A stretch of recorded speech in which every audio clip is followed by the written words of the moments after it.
Bom, gente, bem-vindos bem-vindo para todo mundo que está aqui hoje. Hoje vai ser a nossa última live. Sei que foi uma coisa que a gente não falou antes, mas avisando vocês que essa vai ser a nossa última live desse ano, fechando o ciclo de lives que a gente começou falando sobre os biomas do Brasil. Nessa nossa última live, a gente tem como convidada a Eduarda para ajudar a gente a fechar esse ciclo. Eduarda, eu vou fazer uma mini apresentaçãozinha sua, mas aí Tá bom. depois você pode ficar à vontade, tá? Se quiser acrescentar alguma coisa, por favor. Sim, Então, e me ajuda se eu estiver falando o seu sobrenome errado também, tá? tá bom. Pode me corrigir. Maria Eduarda Gering. É, Iering, é. Uhum. Ah, ok, que bom, acertei então. Maria Eduarda Gering, professora dedicada à popularização da ciência na Universidade do Vale do Rio dos Sinos, Unicinos, em São Leopoldo, Rio Grande do Sul. Zen budista, filiada à Associação Zen Budista do Rio Grande do Sul, Via Zen, seguidora do Ecodharma, ensinamentos budistas para a urgência ecológica, integrante da equipe que organiza uma RPPN, Reserva Particular do Patrimônio Natural, na Vila Montanha Grande Buda, em Viamão, Rio Grande do Sul, inserido no bioma Pampa. Ela, no momento, está cursando a formação em Ecotuner, no IB, o Instituto Brasileiro de Ecopsicologia, e é amante incondicional da natureza. Então, É bem-vinda, isso. Eduarda. Obrigada. Bem-vindo a É, todos. Pode ir, eu já amiga, queria pode falar. começar agradecendo, né, a sua participação aqui com a gente hoje. Eu acho que é muito importante para a gente. A gente pensou muito assim, né, como é simbólico a gente fechar esse ciclo de lives, né, conexões ecopsicológicas, biomas do Brasil, com uma temática que traz um pouco de espiritualidade também, né? Hum. Então eu acho que foi bem simbólico assim para a gente e até para falar que eu acho que no dia, me corri se eu estiver errada, Isis, dia 17 agora de dezembro, que é o dia do Pampa. É, Dia 17 17 de de dezembro, dezembro. exatamente. Isso. Então, bem pertinho também, né? Essas sincronias, assim, muito malucas aconteceram que próximo ao dia do Pantanal a gente fez com o bioma do Pantanal e isso não foi combinado, então achei essas sincronias também muito simbólicas aqui. Para a gente falar um pouco, né, sobre esse bioma que esse ano também sofreu muito, né, com as enchentes e com tudo que aconteceu. Acho que eventualmente a gente pode até entrar nisso. Mas queria te convidar, Eduardo, após ao currículo que a Ju trouxe, queria que você falasse um pouco, né, sobre esse currículo, sobre como você se vê, né, no meio da sua formação, do seu trabalho, também desse lugar da espiritualidade e qual é a relação que você tem com o bioma do Pampa. Tá bom. Bom, então, boa noite, né, a todos e a todas. É um prazer aqui estar com vocês, falando sobre isso tudo, né? E sobre essa temática da visão budista sobre a urgência ecológica, nesse contexto todo, né? Que nós vamos levantar aqui do Pampa, né?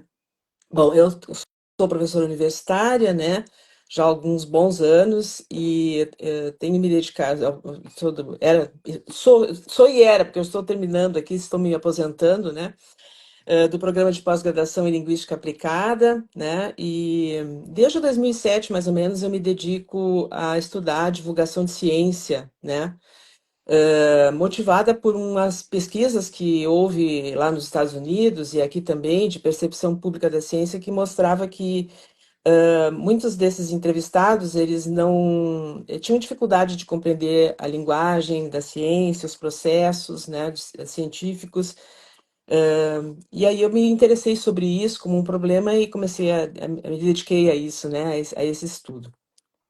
E nessa trajetória de estudar a divulgação de ciência, a popularização da ciência, a gente observou que não bastava informar as pessoas, né, sobre ciência, mas havia necessidade de sensibilizar as pessoas, né, de emocionar, de fazer as pessoas sentirem, né, a importância do pensamento científico, das descobertas da ciência, da relação da ciência com a vida diária, né, do letramento científico. E aí, então, eu percebi que compreender a ciência permitia também compreender a vida natural, né, a complexidade dos sistemas naturais, e me abri muito para uma área interdisciplinar, né, e que me propiciou muitas vivências e leituras nas mais diversas áreas do conhecimento, né. E eu acabei, então, me apaixonando por tudo isso, né, por essa complexidade dos sistemas, do mais simples ao mais intricado, né? As redes de tessitura da vida. E daí para um despertar para a espiritualidade foi uma relação muito natural, né? Eu lembro assim do que diz o Carl Sagan, né? Esse grande divulgador de ciência, que dizia assim que a ciência não é apenas compatível com a espiritualidade, mas é uma fonte profunda de espiritualidade, né? Então, eu me vejo muito em casa, né, dentro desse campo, assim. Bom, a minha relação, e aí, pensando em termos de espiritualidade, assim, o que mais me satisfez ou que me sensibilizou em termos espirituais foi o budismo, né? Daí a minha opção pelo budismo, né? Filosoficamente também.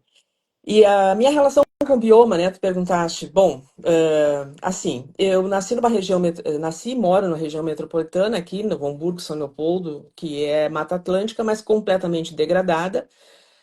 Praticamente não existe mais Mata Atlântica aqui nesse ambiente, né? Mas, e assim, a necessidade de verde, de natureza, é uma coisa assim impressionante. Eu preciso disso para viver, né? Preciso do verde. Então, eu tenho uma casa de veraneio lá em São Francisco de Paula, né? Lá nos Campos de Cima da Serra, lá a 900, 1.200 metros de altitude, né? E lá nós temos a Mata Atlântica, né? A chamada Floresta Ambrófila Mista, que é uma floresta de araucária, uma mata de araucária, mas a vegetação predominante é o campo, né?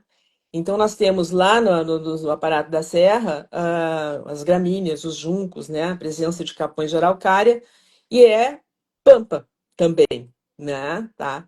Então, essa paisagem é maravilhosa, é lindíssima, né? Eu acho que todo mundo já viu alguma vez, né?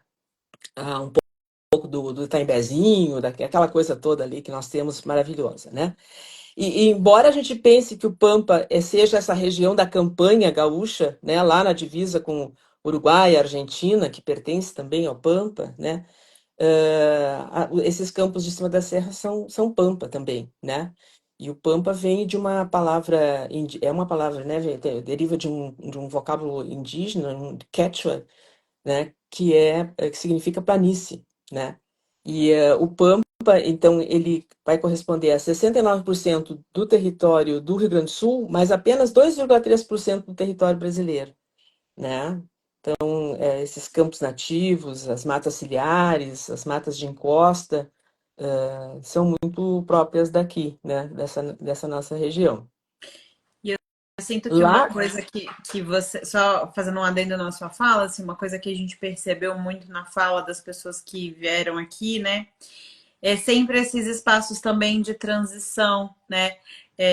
Quando a gente fala de Caatinga, que vai transicionando, quando você vai indo mais para perto da costa, né? Que já vai transicionando para uma Mata Atlântica, uhum, enfim, desse olhar também que a gente talvez até precise ter, de não ser uma coisa que é incrustada, assim, né? Porque não sim, é, né, não é, efetivamente, né?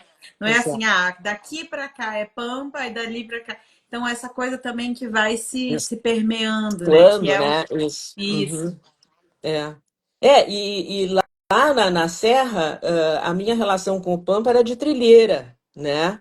De caminhar pelas coxilhas, que a gente chama essas ondulações, né? De caminhar por ali, essas caminhos dos tropeiros, acho que vocês já ouviram falar, né? Que iniciava lá em São Paulo e ia até a província, a colônia de Sacramento, no Uruguai. Então, passava aqui os tropeiros.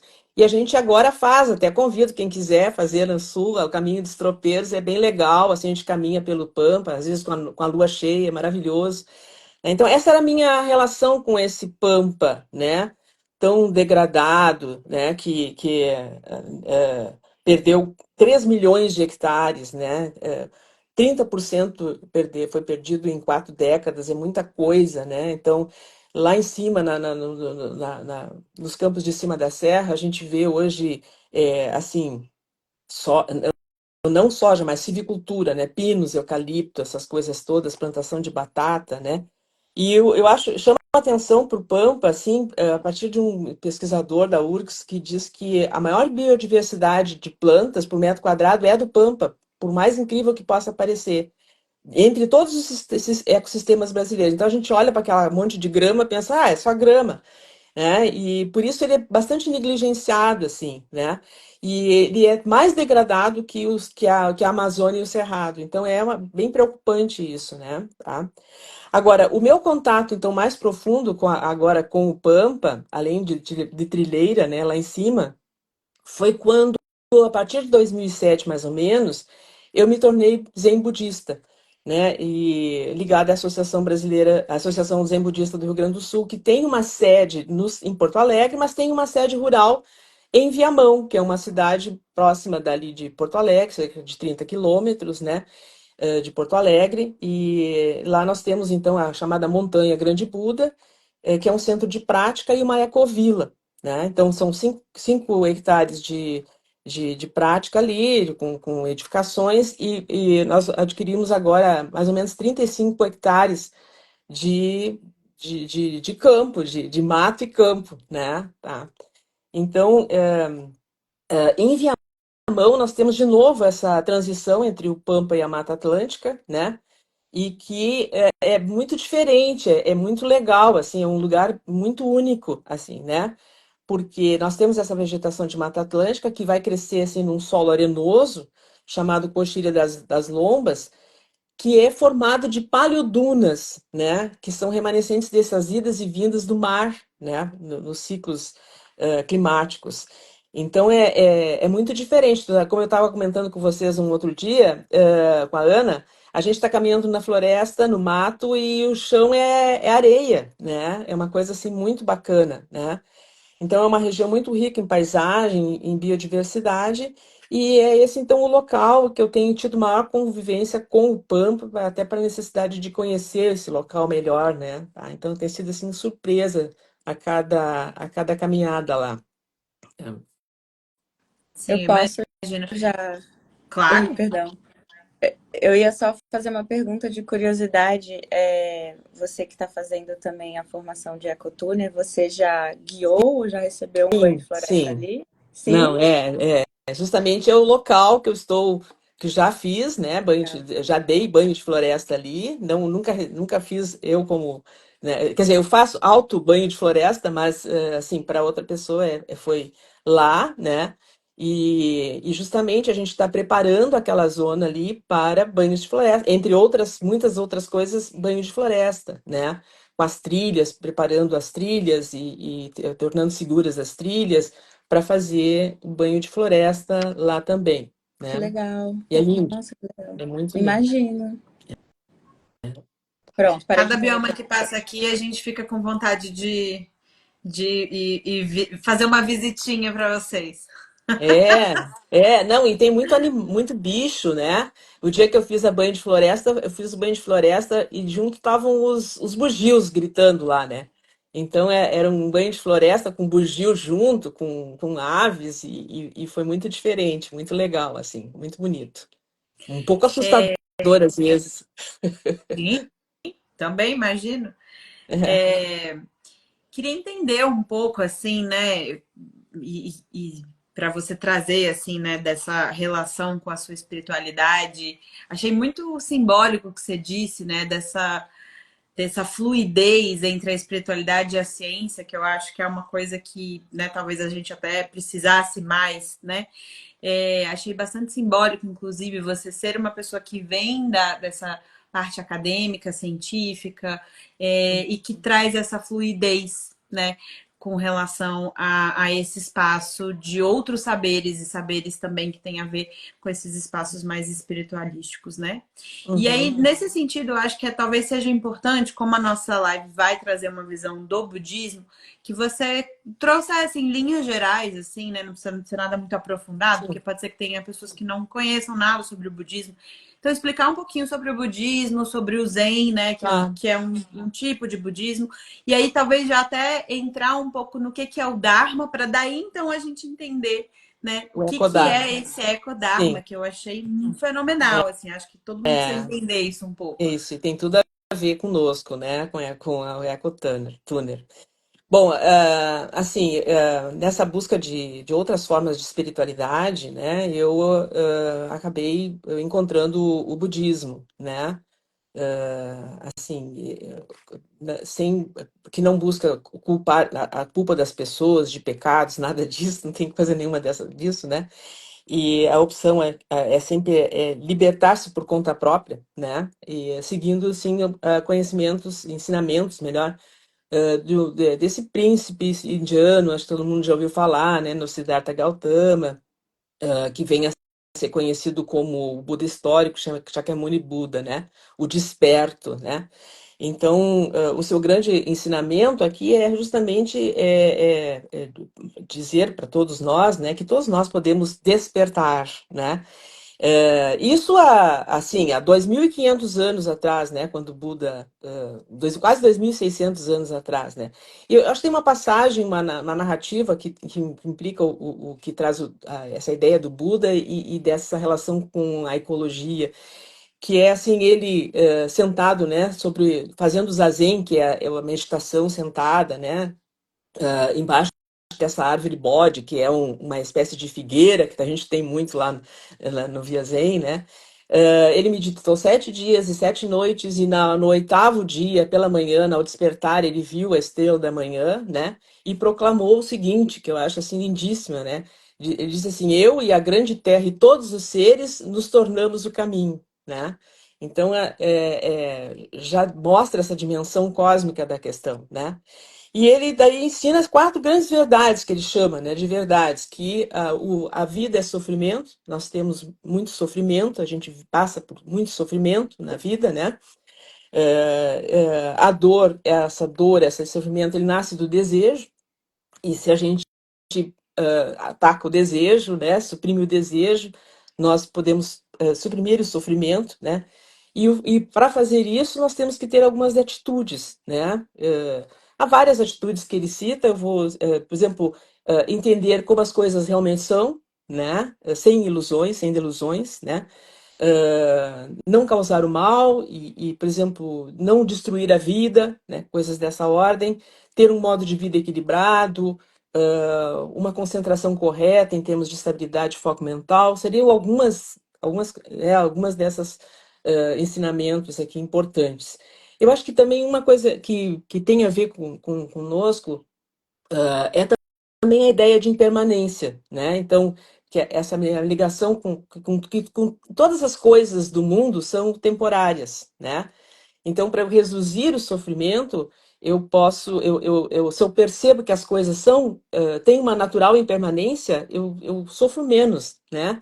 E também entender que todas as coisas são temporárias e que isso liberta a nossa mente, né? Tá? Porque eu não estou pegada por alguma coisa lá do passado, né? Eu estou nem do futuro, né? Eu estou livre mentalmente, né? Tem até um livro do Shiryu Suzuki, que é um budista zen japonês, que se chama Mente Zen, Mente de Principiante. Eu gosto muito disso, né? Porque tu está sempre principiando, né? Sempre tá sempre liberto para iniciar algo novo, né? Tá? O Zen budismo, a ideia do Zen também surge de uma passagem do Buda que também trago assim para quando eu penso ecologia essa minha trajetória aqui na ecopsicologia, que é um momento em que o Buda está lá dando um sermão, né, quer dizer, as pessoas estavam reunidas para um sermão do Buda e ao lado tinha um jardim que diziam que tinha umas flores de lótus muito bonitas e que ele na hora de falar, no lugar de falar, ele pega essa flor, uma flor de lótus, e levanta e mostra pro público. E não diz mais nada, só aquela flor, né?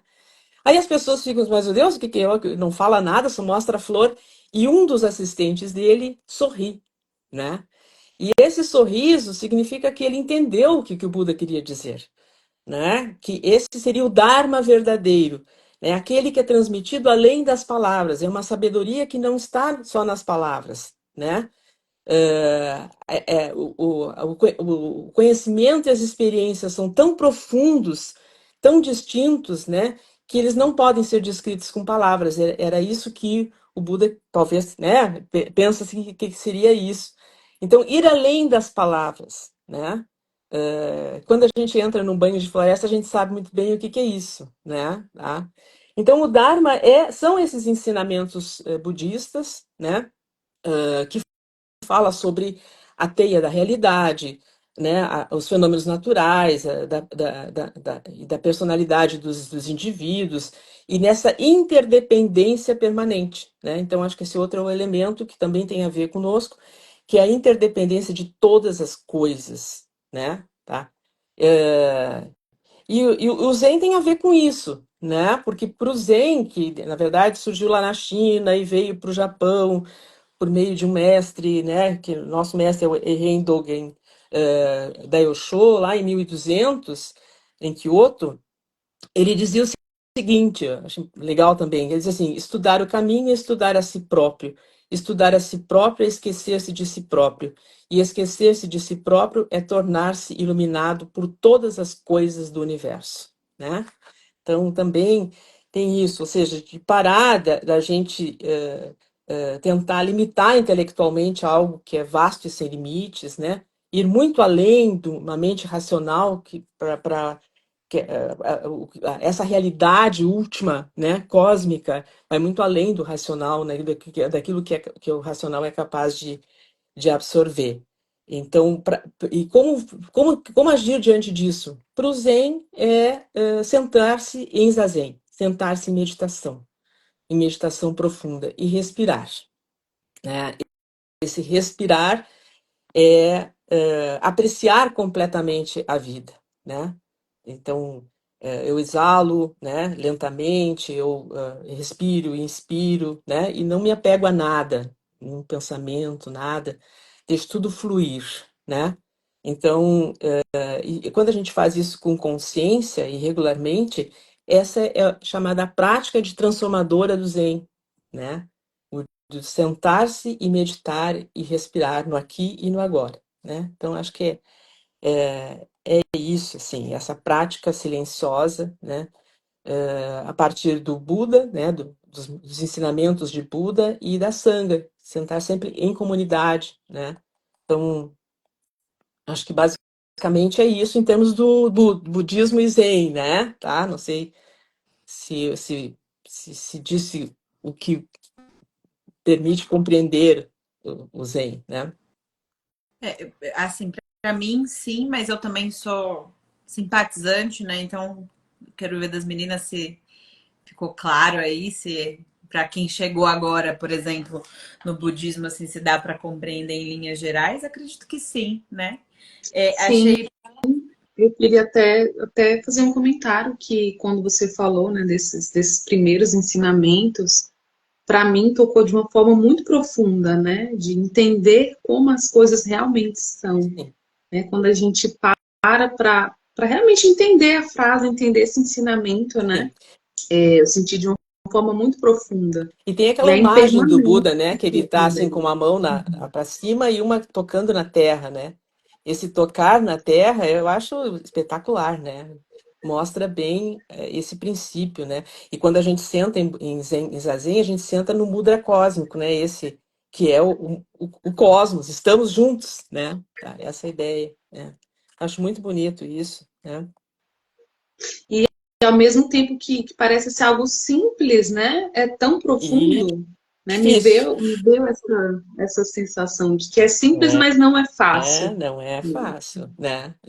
Exatamente. Por isso a sanga, né? Por isso esse conjunto de pessoas que uma apoia a outra para a prática, né? Porque sentar-se em meditação e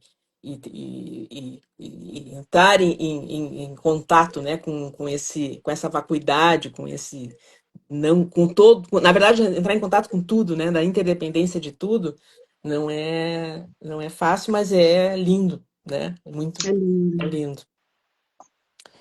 Bom, eu Eu posso falar acho, sobre o Ecodharma nessa história, não sei. sim, não, eu só ia dizer isso, né? Que eu acho que eu achei bem interessante quando você trouxe essa ideia do todo, né?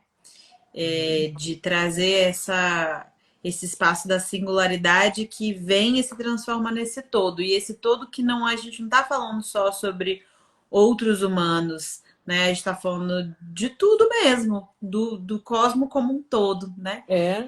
Acho isso bem importante, até para o que a gente vem tecendo junto nos espaços da ecopsicologia, né, desses ensinamentos mais profundos, até que convoca a gente nesses espaços de saúde mental, que não olhe só o indivíduo sozinho, assim, né? Mas que, enfim, situe ele em várias camadas, inclusive essa, né? Nesse sentido, assim, acho que talvez seja importante, né? Agora que a gente entendeu um pouco da onde vem essa sabedoria, o que é, então, o Ecodharma? O Ecodharma assim, tem um professor Zen, ativista e sociólogo, né, que ela do Zen Ecodharma seria Rocky Mountain Ecodharma Center, né, Centro de Ecodharma das Montanhas Rochosas lá do Colorado, nos Estados Unidos, chamado David Loy. Ele que pensou esse termo, né, Ecodharma, né, a relação da ecologia com o Dharma, né? E o princípio é o seguinte: então, se esse budismo tradicional, né, ele trata desse sofrimento, desses problemas que nós temos, né, em termos individuais, né, então esse meu sofrimento está condicionado pelo meu desejo, pela minha ignorância em relação a esse todo, né? Tá? Então, o budismo tradicional pensa isso, né? Hoje nós temos uma dimensão que não tínhamos antigamente, né? Então, para o David Loy, o budismo não é apenas aquilo que o Buda ensinou, mas aquilo que o Buda iniciou. E a gente vai em frente, né? Tá?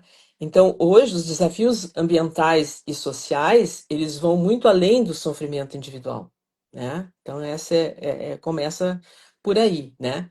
E o que o David Lloyd percebe, e na verdade Thich Nhat Hanh, Joanna Macy, esse conjunto de pessoas que são todos budistas, né, é que os princípios mais fundamentais da ecologia, que seria essa interdependência entre os seres vivos e os sistemas, está no fundamento da filosofia budista, né? Então, não existiria uma autoexistência, mas tudo dependendo de tudo, né?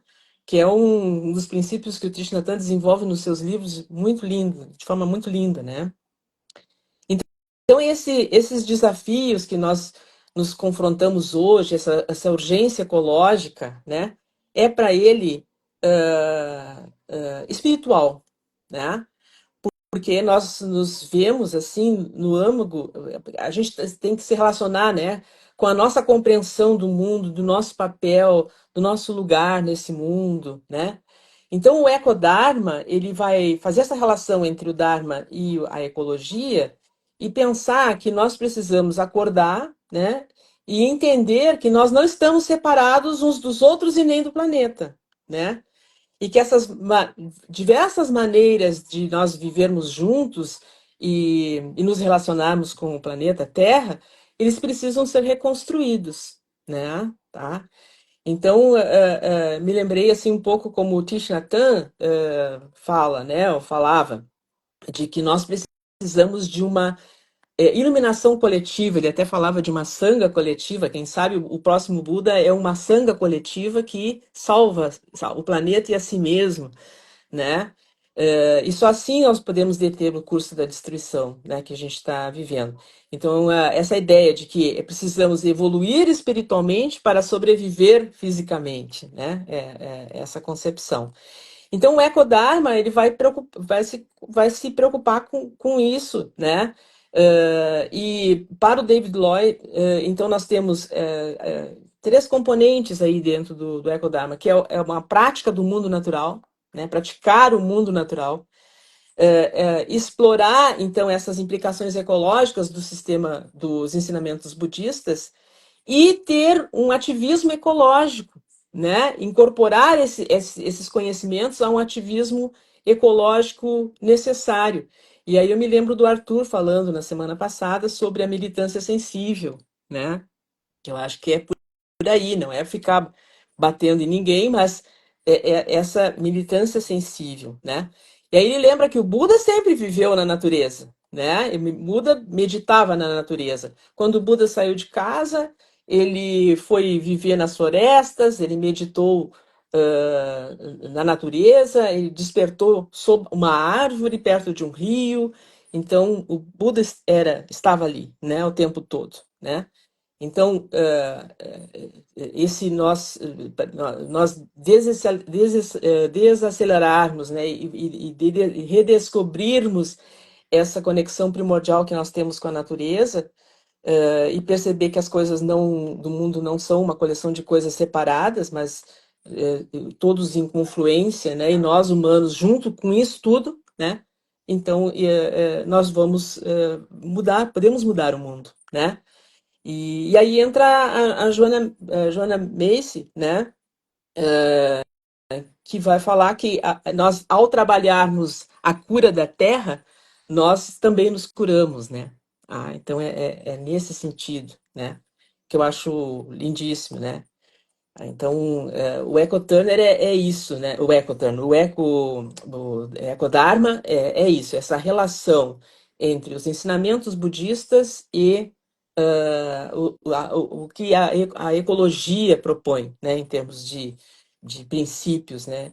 Então, me parece assim que a, o, o Eco-Dharma seria assim, um fundo espiritual para o Eco Turner, né? Parece, sim, a relação espiritual que eu posso ter com a natureza, né? E com esses princípios do Eco Turner, né? E eu achei muito interessante isso que você trouxe, né? Porque a sensação que me deu, e aí eu não sei se é exatamente isso, aí você pode me corrigir se eu estiver errado, Eduarda, é que é um movimento que convoca muito mais até para ação de alguma forma, né? Sim. Porque pelo que você está me dizendo, assim, existe um Dharma. Ai, meu Deus, meu gatinho está aqui querendo aparecer. Existe esse Dharma, que são esses ensinamentos propostos, né? Que seria para alcançar a iluminação. Peraí, um gato passando. Mas que também, em algum momento, diante da realidade que a gente vive hoje, né? Que tem muito a ver com. Enfim, a gente pode falar sobre práticas de consumo, né? Enfim, os sistemas econômicos, tudo isso a gente vai precisar aprofundar em outras searas que tenham a ver com isso. Então, eu senti muito quando você falou, quase como uma convocação para um olhar mais específico do que vem sendo, do que são os ensinamentos budistas nesse sentido, dessa filosofia, né? Para o que a gente vive enquanto ecologia hoje, né? E o que é feito a partir disso, né?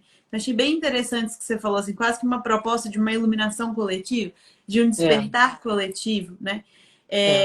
Eu tive essa sensação quando você foi falando, que é quase como se fosse uma proposta para ação, assim, ou eu tô É uma errada? proposta para ação, exatamente, porque quando se pensa assim sobre o sofrimento que o budismo tanto fala, né, que é um das questões básicas, né, cessar do sofrimento, né, o David Lloyd se pergunta, mas por que eu estou sofrendo? Será que é só por minha causa ou que existe todo um sistema, né? Porque esse caos é institucionalizado, né?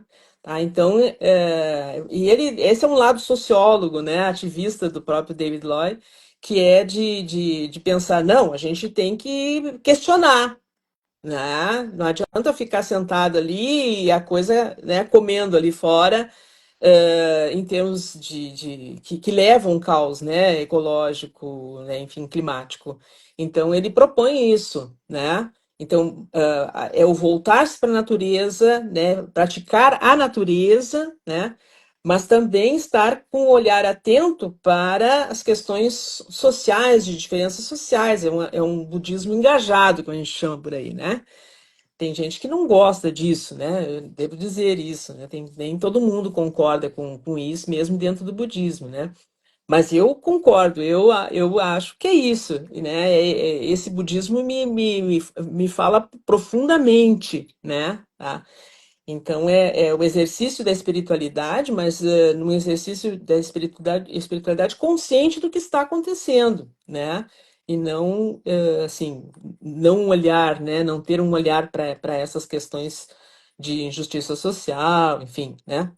Quando Então, você foi falando, eu me lembrei muito, né, no livro da Joanna Macy, no Esperança Ativa, tem uma parte que ela fala, né, assim, que tem toda uma leitura super bonita, assim, profunda, e que no final ela diz, né, assim, a gente não vai mudar nada sentada na confortável poltrona de casa, né?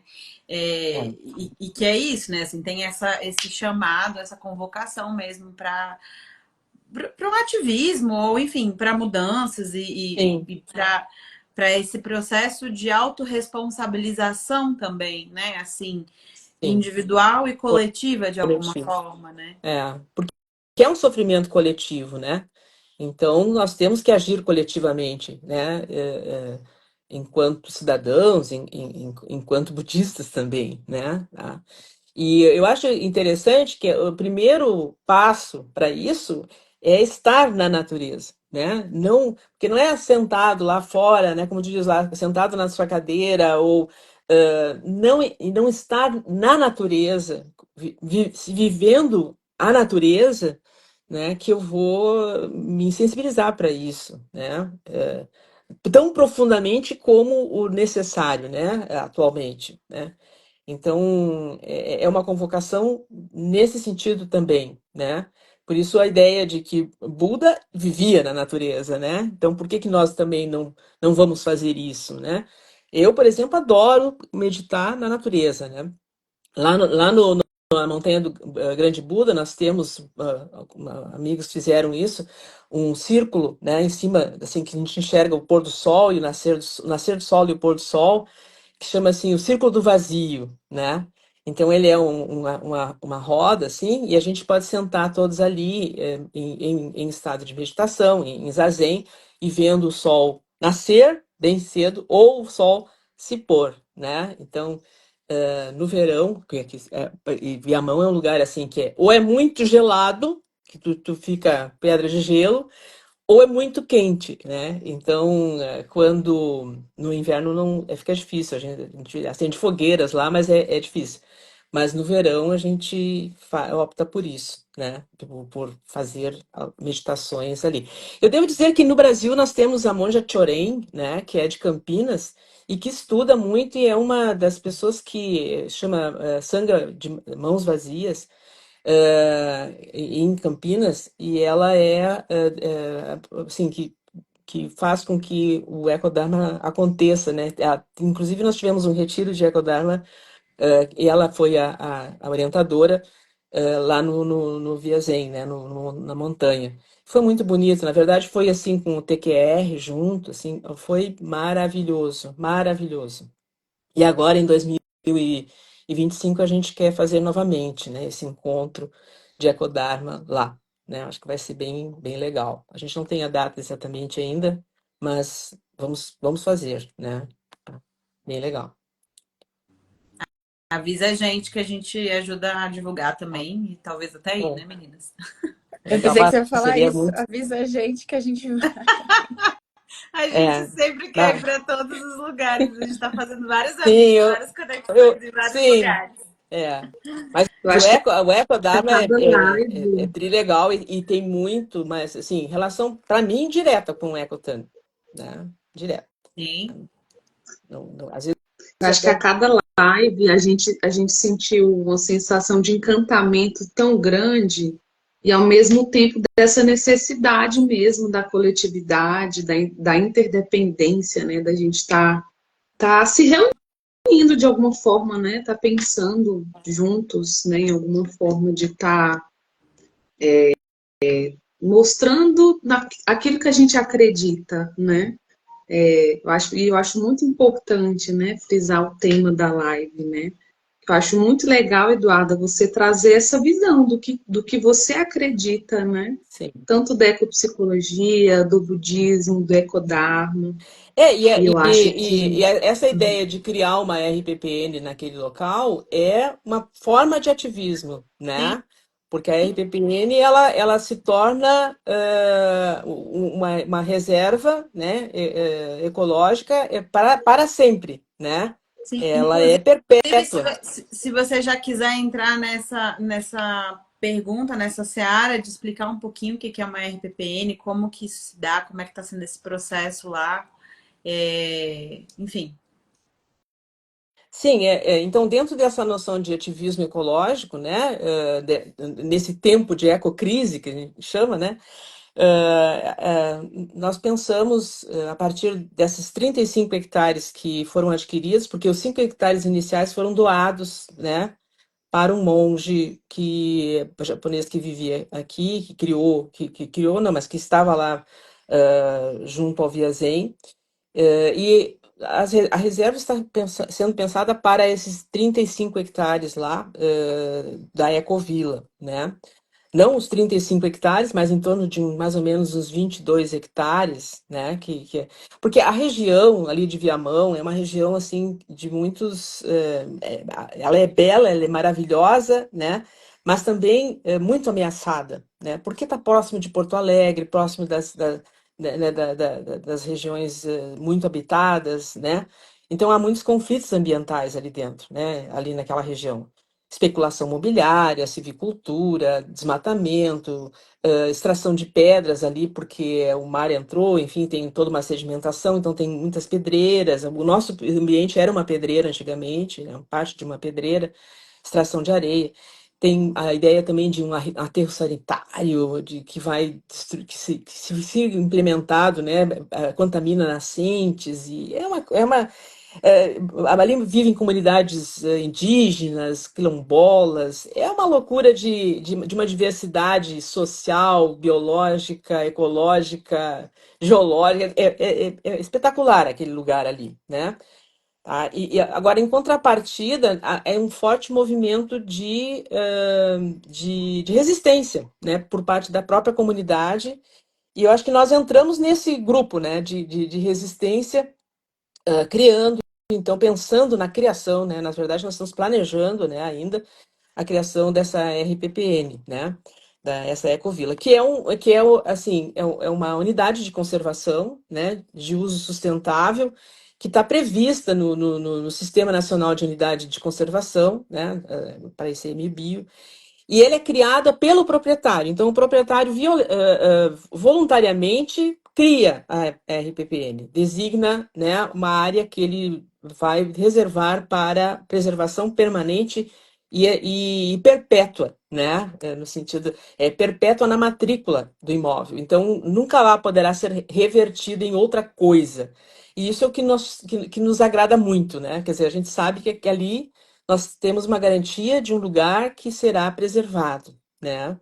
Então, isso é uma coisa que a gente pensou muito quando nós idealizamos planejar ali uma ecovila. Então, nós temos um grupo, né, de praticantes que se chama Intercendo, é o nome do grupo, né? E eu faço parte desse grupo, então tem arquiteto, tem engenheiro agrônomo, tem várias pessoas que estão, então, verificando nos 35 hectares, 22, mais ou menos 22 hectares, que seriam designados para a, essa reserva, né? Bom, então, isso vai ser submetido ainda à Sanga, né, à Assembleia, então é um planejamento, se aprovado, então vai para, né, para aprovação do ICMBio, né? O objetivo, então, de nós termos ali uma RPPN, né, é de preservação desse ecossistema, né, preservar aquela área verde, restaurar, porque ali tinha, por exemplo, gado em cima. Antigamente era uma pedreira de granito rosa, né? E então aquilo é muito degradado. Agora não, agora a mata está se restabelecendo ali. A gente quer fazer um manejo de restauração mesmo, né?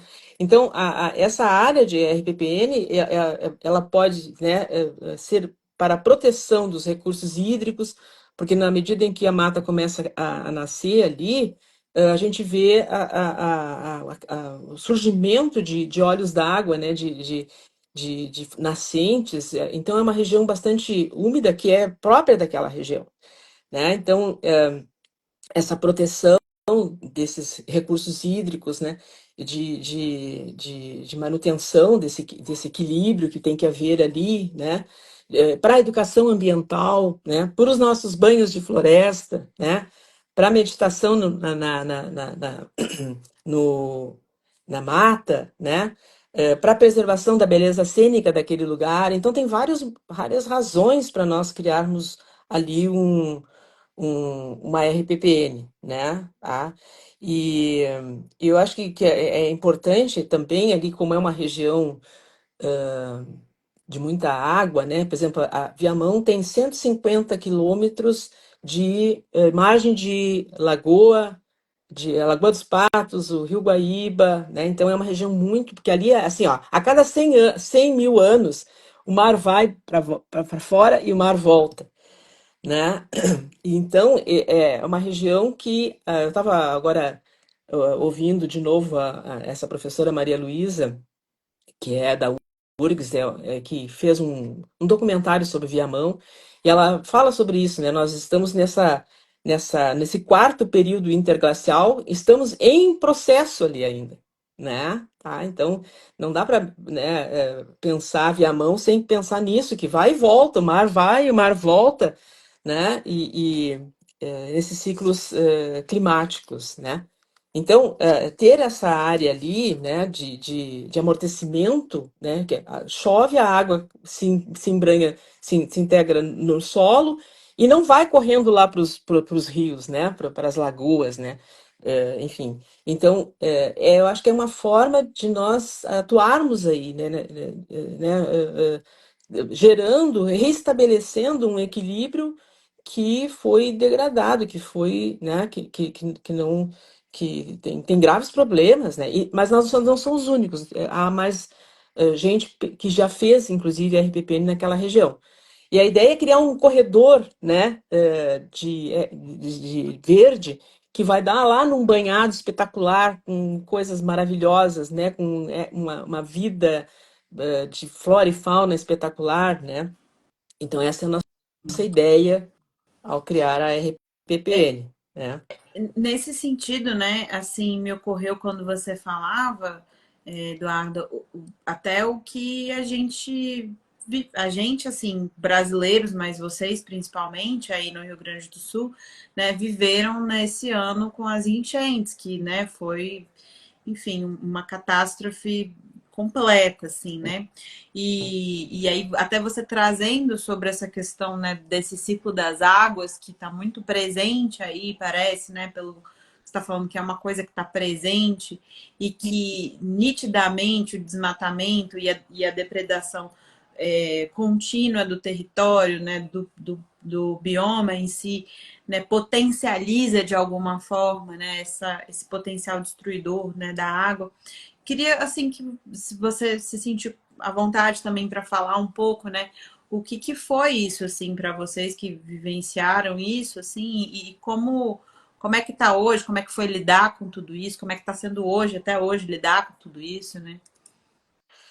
Sim, eu, como moradora de São Leopoldo, Novo Hamburgo, eu não fui impactada porque eu agora moro numa zona rural, né, que é a mais alta, enfim, é uma lomba grande, o nome se chama lomba grande, é alto, né? Mas assim, foi algo que as palavras às vezes não têm, é difícil de dizer, né? Por exemplo, a minha cidade, São Leopoldo, onde meus pais moravam, ficou debaixo d'água, né? Tá? Então, pessoas que eu conheço perderam absolutamente tudo e não imaginavam, saíram no meio, na calada da noite, assim, a água vindo, a Defesa Civil dizendo: Retirem suas coisas, vão embora", aquela coisa assim. Em Viamão, né, eu não fui para Viamão naquela época porque tudo estava alagado, né? Tá? E Viamão sofreu muito também, né? Então, a ERS, a estrada que leva a Viamão, estava completamente obstruída, né? E como Viamão é uma região de lagos, arroios, banhados, a população sofreu muito ali, né? Porque é com o Rio Guaíba e com a Lagoa dos Patos, que encheu, né? Vocês sabem bem, vocês viram isso na TV. Então, por exemplo, 97% da população ficou sem água em Viamão durante um bom tempo, né? Porque o arroio que abastecia a cidade tinha transbordado, enfim, aquela coisa toda, bairros inundados, enfim, né? Toda a nossa região aqui. Então, agora, assim, as pessoas já têm trauma, né? As pessoas estão traumatizadas, é impressionante isso, né? Ah, chove e as pessoas pensam, não, vai acontecer, né? Agora vai dar um ciclone, meu Deus do céu, o que vai acontecer? Né? E, enfim, é uma situação bastante difícil. Mas eu acho que há grupos, né? O meu irmão, por exemplo, faz parte de um grupo que está pensando para o estado do Rio Grande do Sul, a reconstrução, enfim, né? Não acho que como a gente gostaria que fosse, enfim, né? Porque reelegeram pessoas que justamente fizeram isso, né? Fazer acontecer, mas assim, o que que a gente vai, né? Perdemos, né? Então foi uma situação difícil e que nos mostra justamente esse caos climático, né? Esse pessoal que não pode mais construir onde tinha a sua casa, que perdeu tudo, né? E construíram justamente onde eram as matas ciliares, né? Destruíram toda a mata, construíram lá. Então a gente espera que haja uma certa consciência das pessoas, né? De que há lugares em que eu tenho que deixar a natureza ser, né? O que ela é. Eu não posso ir ali, não posso fazer casa ali, né? Tá? Então, eu acho que isso deve ser acompanhado de um processo todo de educação, né? Eu coordeno um grupo que produz, assim, se chama Ler Ciência, Literatura e Ciência, e em que a gente fez um volume só sobre essa questão das águas, né? E ligado aqui, então, as professoras levaram assim para as salas de aula, para o ensino básico, que eu acho que passa pela educação, né? Passa por um letramento científico, né? De compreender o que está em jogo, de combater o negacionismo. Aí, de novo, eu relaciono isso tudo com ciência, né? Porque tem a ver, as coisas têm a ver, né? Então, acho que nós vivemos aqui um desafio espiritual, né? Um desafio econômico, um desafio tecnológico, hídrico, enfim, dentro desse caos climático e que, para mim, passa pela ciência, pela espiritualidade, né?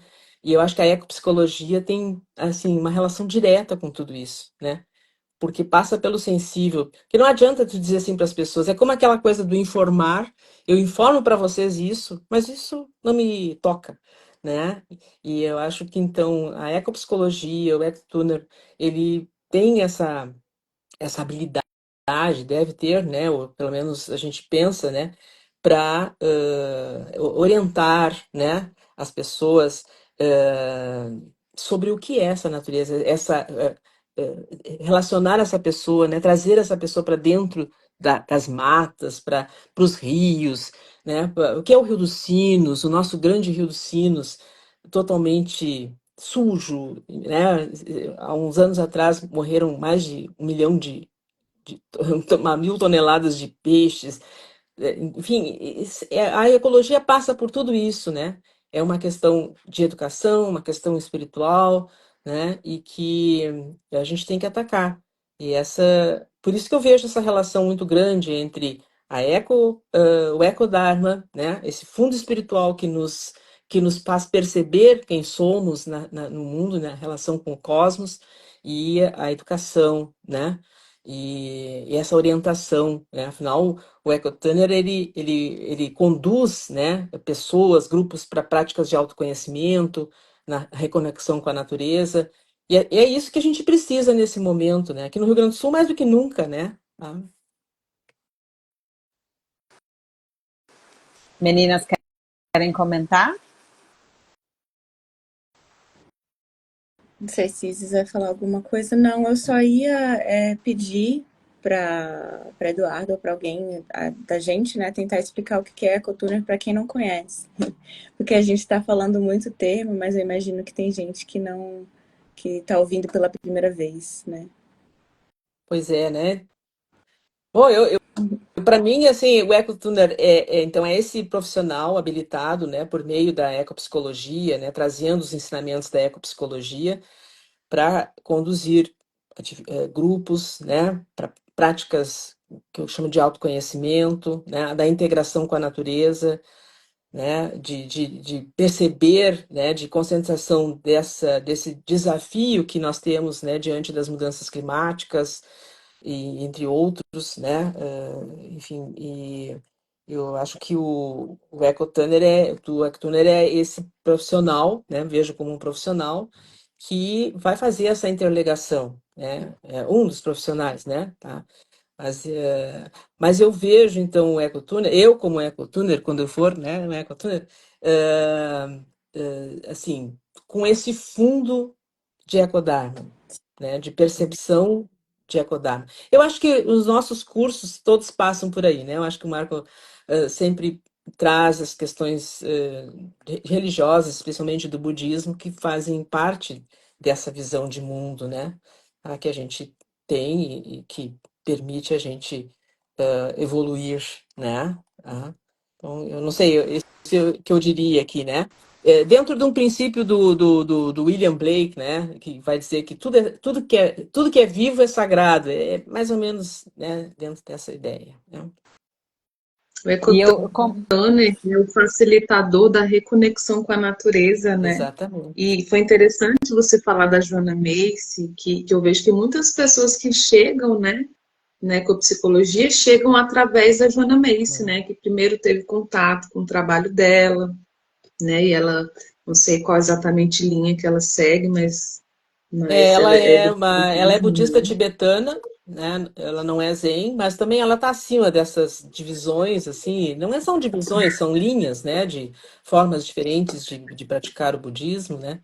E, mas ela tem uma relação direta com esse budismo, né?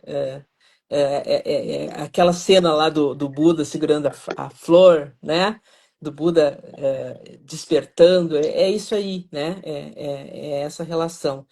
Então, eu acho que o ecoturner é aquilo que eu acho que é da Joanna Macy mesmo, né? Que diz que nós estamos aqui para ajudar a Terra a curar-se e esse processo também nos cura, né? Então, eu acho que é por aí a questão, né? Toda da relação entre o ecotuner e o ecodharma e crise ambiental e etc, né? As coisas todas estão relacionadas, né? Tá? Eu queria só chamar a atenção para esse livro, né? Ó, que é o do Ecodharma, né? Ele foi traduzido pela Monja Choren, de Campinas, que eu havia comentado, né? E por um nosso sensei, né? O José Fonseca, que fizeram a tradução do texto do inglês para o português, né? Da editora, qual é a editora aqui? Com a, a orelha aqui da Monja Coen, né? Bambual, é a editora. Então, quem tiver vontade e interesse, é bem legal de ler. Eu fiquei apaixonada. A primeira vez que eu li, eu fiquei assim. Muito bom. E é aquilo que você falou, né, Eduardo? Essas coisas que nos informam, mas não só informam a nível racional, mas que sensibiliza, que toca, né? A gente até falou isso, já repetiu isso algumas vezes nas lives que a gente tem feito.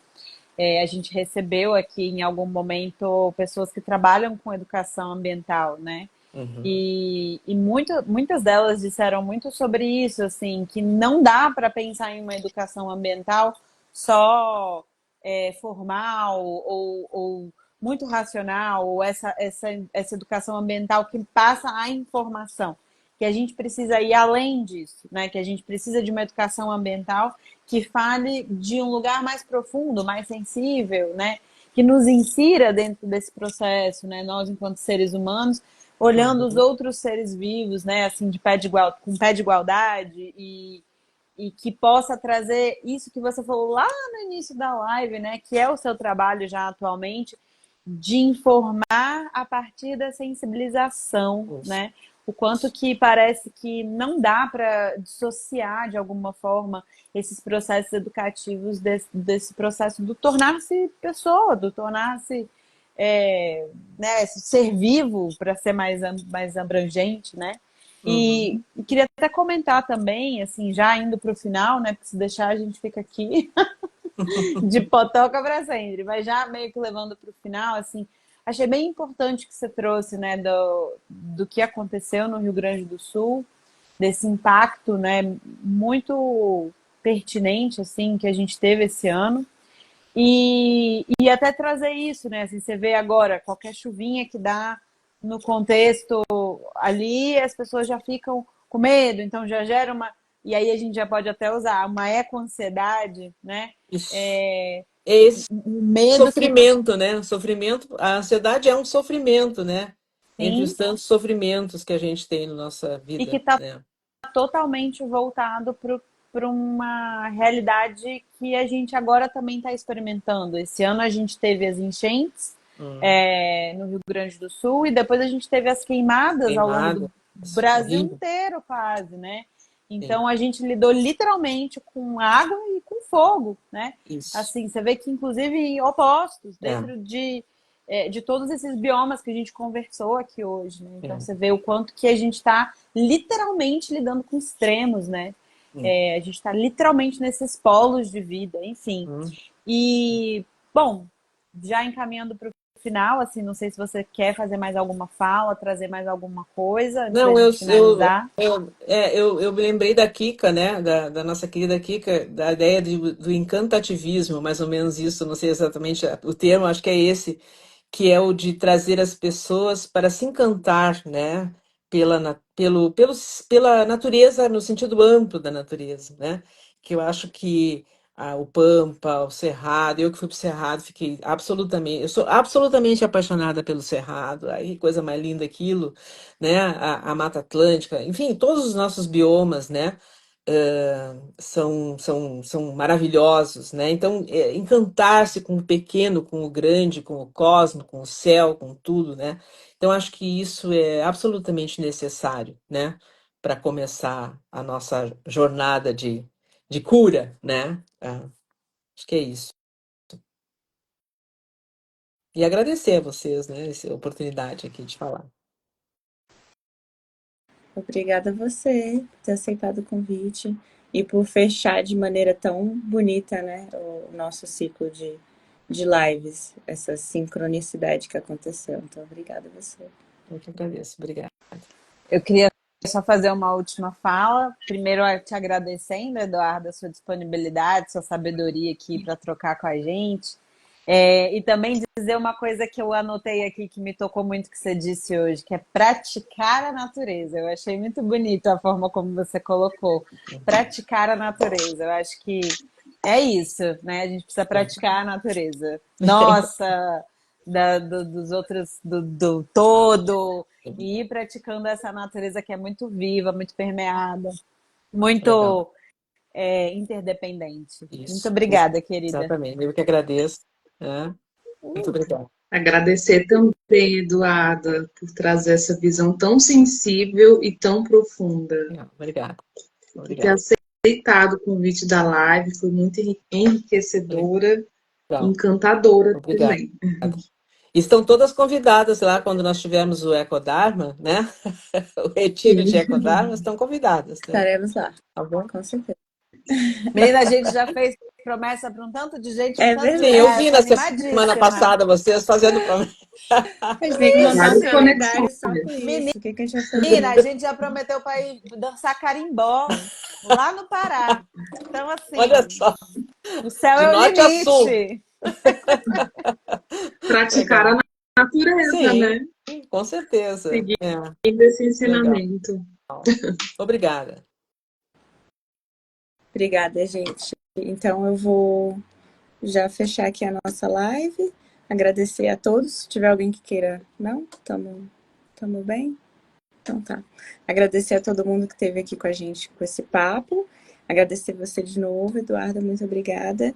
E é isso, gente. Obrigada a todos que estiveram com a gente nesse ciclo completo. E Legal. a gente se vê por aí. Obrigada. Tchau. Boa noite. Boa noite. Tchau, tchau. Tchau, gente.